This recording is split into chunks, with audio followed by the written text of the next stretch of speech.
साथियों मेरठ में मौजूद है, जो कि एक ऐतिहासिक भूमि है शेरगढ़ी। मान्यवर साहब कांचीराम में डॉक्टर बाबा साहब अम्बेडकर जी का जो कि प्रतिमा स्थल है। और आज सांसद चंद्रशेखर आज़ाद जी की सत्ता परिवर्तन यात्रा यहाँ से शुरुआत होगी मेरठ से।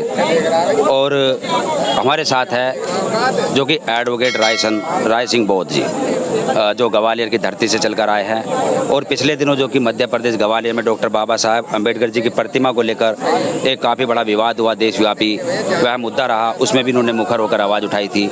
जी आपका बहुत बहुत धन्यवाद है। जी आपका भी बहुत बहुत धन्यवाद। जी तो जो मुद्दा डॉक्टर बाबा साहब अम्बेडकर जी की जो प्रतिमा से जुड़ा हुआ था ग्वालियर में, जो वहाँ की हाई कोर्ट में था, तो उसको लेकर अब क्या चल रहा है?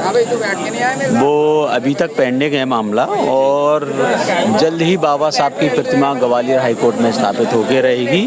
वो लोग कितना भी जोर लगा लें, मनुवादी व्यवस्था के लोग हैं, चुनिंदा लोग हैं, और वो कितना भी जोर लगा ले, बाबा साहब की प्रतिमा ग्वालियर हाई कोर्ट में स्थापित होकर रहेगी।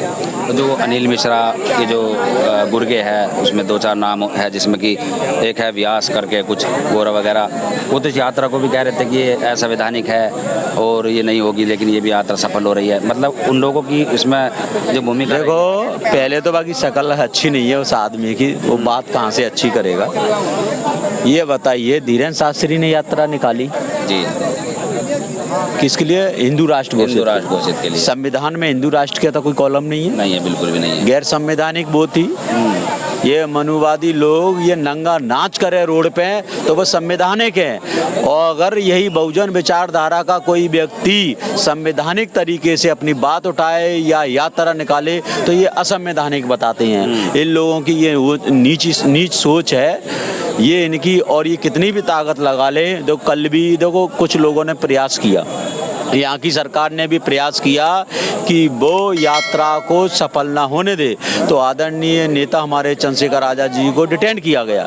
मगर उन्होंने कहा कि अगर मैं यात्रा नहीं निकली तो रात को 8 बजे में बहुत बड़ा एक ऐलान करने वाला हूँ। तो वो लोग घबराए। देखो जब जब मोदी घबराता है, समझ रहे, योगी घबराए, मोदी घबराए, तब ये पुलिस प्रशासन को आगे करते हैं। इसीलिए ये जो सत्ता परिवर्तन है, ये व्यवस्था परिवर्तन के लिए है। जिन लोगों, किसान, मजदूर, आदिवासी, दलित, पिछड़ा, मुस्लिम, जिन लोगों के अधिकारों को लगातार छीना जा रहा है, उनके अधिकारों को सुनिश्चित करने के लिए व्यवस्था परिवर्तन जरूरी है। और व्यवस्था सिर्फ एक ही माध्यम से परिवर्तन हो सकती है, वो है सत्ता परिवर्तन। जी हाँ, तो राय सिंह जी, जैसे अभी हमने डॉक्टर बाबा साहब अम्बेडकर जी की जो ग्वालियर में प्रतिमा वाला मुद्दा उठाया था, 1 वर्ष हो गया लगभग, उसमें वो कोई राजनीति पैतरा तो नहीं था, क्योंकि जो कैद साहब थे वहाँ के जज, उन्होंने परमिशन भी दी थी। बहुत सारी तस्वीरें ऐसी सामने देखो, मैं यही कह रहा हूँ कि आप देखो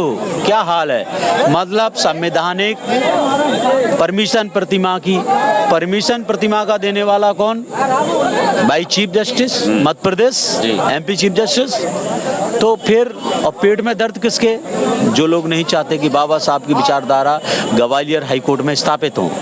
मगर वो कितना भी ईंटी का जोर लगा ले, देर सही मगर बाबा साहब की प्रतिमा स्थापित होके रहेगी, और बाबा साहब के विचार भी स्थापित होके रहेंगे। जी बहुत बहुत धन्यवाद। देखिए, जो राय सिंह बौद्ध जी ने अपनी बात रखी, डॉक्टर बाबा साहब अम्बेडकर जी की प्रतिमा से जो जुड़ा हुआ मुद्दा रहा है ग्वालियर का, उसमें इन्होंने काफ़ी मुखर आवाज़ उठाई थी। और कई इनकी जो रील्स वगैरह, वीडियो वगैरह भी काफ़ी सोशल मीडिया पर वायरल हुई थी, आपने देखा होगा। इन्होंने बड़े बड़े प्रदर्शन किए, सरकार को घेरने का काम किया। तो आज हमने इनसे बात की। इस पर आपका जो भी कहना है, कमेंट्स में अपनी बात रखें और देखते रहिए बहुजन हलचल। धन्यवाद।